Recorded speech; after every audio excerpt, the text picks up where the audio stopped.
Hello? Hello. Who is this? Oh, this Miracle Mom and Michael is this. Oh, I got the right number. You didn't tell me what time you were calling, so Keep me anyway, keep me on your toes. Did I catch you in the yeah. bathroom? No, no. No. You didn't. Sorry, I'm just kind of winging it here right now. I've had a full day already, and I feel like I've hardly done a thing. Oh, wow. Okay. I mean, this morning I just posted a segment. You know Oh, what? you did. Have you watched anything yet today? Yeah, I watched the ones that have been posted, but not the one you just posted. Interesting. So Why? on my end, I I get to. Well, how long ago did you watch today's videos? Oh, gosh. It was this morning, and early afternoon, I think. What do you remember watching? Let me just check what's because usually it registers here. I see that somebody's watched it. I'm going to go to YouTube because I have to actually look at it. Right. That's what I just did. Oh, okay. I watched, wow, you've been busy. So there's a bunch you haven't seen, huh? One, two, three, four, five. Well, I don't know what your posting schedule is. So all your days are blending together. That's probably what it is. When you say I Well, watched them this morning, it was probably yesterday morning. well, the last one I read was the Kildedeck. Uh huh. That was yesterday. So, oh, it was Good morning, Mom. Or wait, what time is it there? 7 p.m.? 8 p.m.?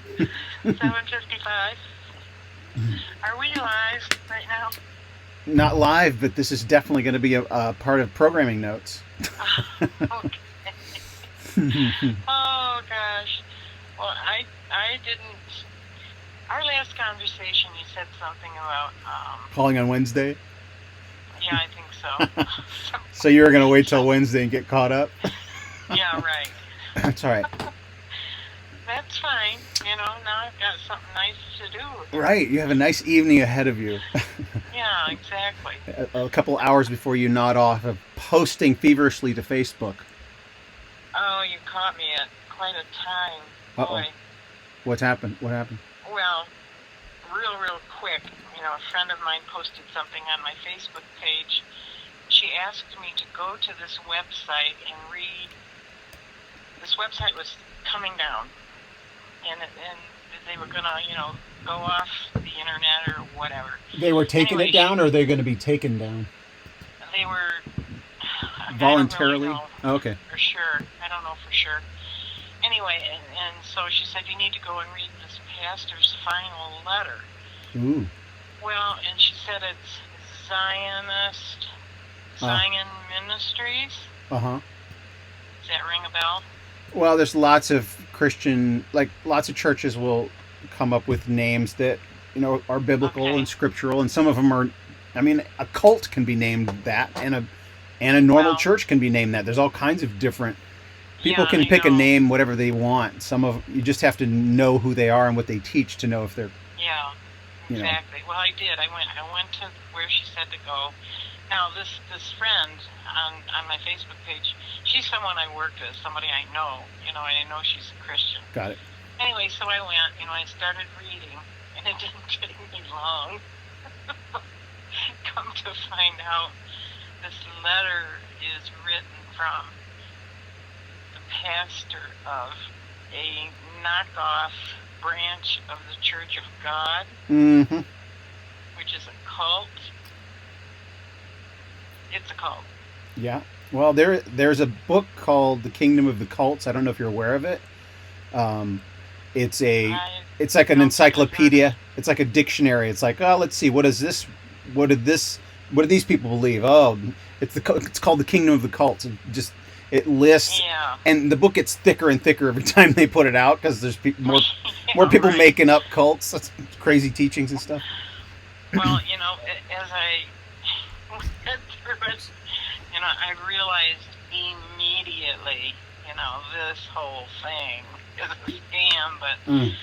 it originated, and I do remember this Herbert Armstrong. He was one of the founders. Well, That thing comes around every like 10, 15 years. It's like resurges, Yeah. Somebody digs Right. up this old, it used to be like chain letters. They'd stick them in the mail and. Oh, yeah. Well, I remember Herbert Armstrong. He had a radio ministry, quote unquote, to start with. Now, and then, of course, when TV came along. Quick disclaimer here, because I'm just going to say I don't actually recognize the name Herbert Armstrong, so I'm not. Oh, I'm sorry. No, go ahead.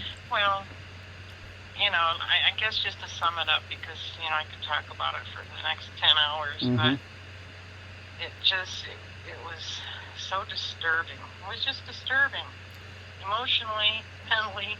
So it's like manipulating or something. Well, yeah. Anyway, so for the past hour, I've been reading through this stuff, and it's really unsettling. Well, would you like to give us a report on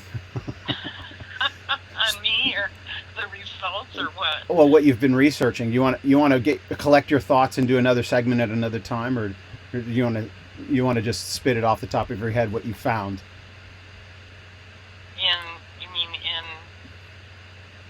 Well, what you're just saying, over the last hour you've been reading and researching. Well, reading that farewell letter, quote unquote. I wanted to know, more about where was this coming from, so I Googled the ministry, and then when that came up... That's the first step of research these days. Google it. Yeah, Google. Yeah, Google. It is research. And oftentimes you've got to wonder, when they take you to something, is this genuine? I don't like that. We're going on a tangent now. What have you found about this? So this is a friend of yours that sent it to you, and you just think they were innocently passing it along? Well, yeah. She was. It was in response to something she had posted, and she made a comment, then I made a comment. Then she came back and said, you need to go and read this farewell letter. And I'm kind of hoping that she's not actually a member of this outfit. Got it. I have no idea, what church she attended when we were working together, but boy, I'm sitting here thinking, and I always really liked her a lot. Was she really a whacked out kook? Well, she wasn't when I worked with her. Well, now, and she may not be, and she may never have been. It's just, you never know. And you know what? A lot of religions and even cults, I would say, there might be a percentage of people that are just naive and really, they're not. Course. Well, maybe it's a large percentage then of people that just, they don't get too deep into the cultic aspects, but they feel like they're being served. We all need to belong, right? We all have this innate sense of a need for belonging to something greater than ourselves. That's what families are about. And then, and then there are larger groups that you can get involved with, whether it's a sporting club or whether it's a religious institution. And so she could have been, just maybe like you said, you have no idea if she's even involved with this particular group, but well, when I read through this farewell letter thing, it went on and on, and he started in the book of Genesis and went all the way through the Bible. But you know really? What?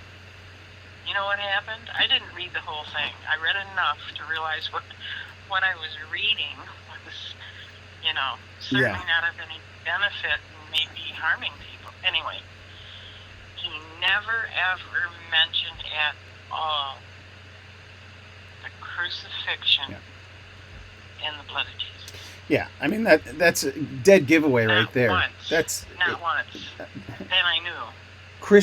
Christianity has what in it? The word Christianity. right? It has Christ in it. It's literally the very first thing, the most important. Being like Christ. That's what the word Christian means. Little Christians. We are to be like him. We are him, we are a small piece of his body, a greater body. So if you're not talking about Jesus and his redemptive work on the cross ever, if it never comes up, then what what is your pitch? Like, this is some kind of, there are schemers out there. I was just talking to here's a tangent. This is gonna be a really full behind the scenes episode here. I was just on the phone with my entertainment lawyer, and she's talking about people that she has represented that got swindled. They got hoodwinked. They got sucked in by some con artist. There are cons at every level. There are people trying to con shut-ins, out of their retirement income. There are cons. Yeah. There are cons seeking out $1 million producers and publisher or writers and artists that get sucked into some kind of scheme. Yeah. For just by buying somebody's sales pitch. Oh, I watch American Greed a lot. Ooh, that's so addictive. When I was I was working, we had TVs in our edit bays, so sometimes we'd have a little bit of downtime, or you'd always kind of have the TV on, with the volume down while you're working. In an edit bay, you've got 5 screens there anyway. You've got your workstation, you got your preview monitor, you have your director sits at their own desk with their own monitor, and then you have a regular TV. And so when we would have downtime on, see American Greed come on, and I would just watch like 2 episodes in a row. I hear your cat. Still, oh yeah, again. All right. So you've got. Anyway, what happened to these people? Where was I? Did I They were conned out of their life savings, probably. Yeah. Well, she, being an attorney, that's how she came into the picture, and these were kind of those slam dunk cases where she was telling me about one where they had basically made the guy sign over his book rights. Like, I guess he was an author and he had written a couple books, and they made him sign over his rights to one of his own intellectual properties, and they were making him pay them. And they were saying that I don't know if it was a management company or an agent. They said, we will represent you or whatever. You should, if the agent says you have to pay them, turn the opposite direction and go. That is not a part of that business. You are not supposed to pay an agent or a manager. If you make money, they get a cut of it if they are licensed or legitimate. They'll get a cut of whatever they can help you get, but you never pay any of them up front, ever. And so she's a really top-notch lawyer, and she told me how she said, this is what's going to happen. You're going to sign his rights back to him, or we're going straight to court. And she says there's no such. It was a fraud case. She said there's no such thing as a slam dunk in a fraud case, but she said this is like the strongest one she'd ever seen or had. And they came back to negotiate. Their negotiation was asking for more money from him. And she's like, this is over. That's it. She's like, they had the nerve. She's like, you guys are going to prison right now if you do not sign these over to him immediately. Like, that's somebody that knows what they're talking about. And I'm glad she's on my side. So, boy, it's out there. Yeah, there's cons all over the place. And people who, in times like this, people can be especially susceptible. And those are the most wicked. Like, people that are trying to con people right now are the bottom of the barrel. Like, the vilest, that's actual evil. The bottom feeders. Yeah. Yeah, right. So. It's just sad. Just really sad. All right. I'm going to wrap up this behind the scenes. Boy, this was maybe this can't be a behind the scenes. I'll come up with some title for this instead of that miscellaneous card. But I'm gonna say goodbye, and we're gonna go do a new segment. Okay. Say bye, Mom. All right. Bye, everybody. Bye, everybody.